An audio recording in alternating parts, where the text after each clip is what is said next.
Roda 2 Myvi SE 1.5 auto tahun 2013. Kereta dah cantik, cat dah tukar baru, condition semua okey, tak ada masalah. Kereta ni hanya boleh loan kredit dan loan kedai sahaja. Kalau nak beli cash pun boleh. Kalau berminat boleh datang kedai, test kereta, boleh test drive. Kereta ni accident free, boleh jalan jauh, tak ada masalah. Jom kita tengok bahagian dalam.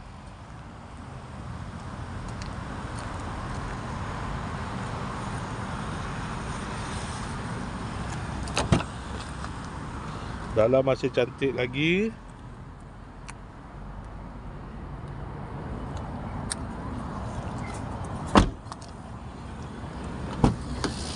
Aircon semua okey lagi, aircon sejuk.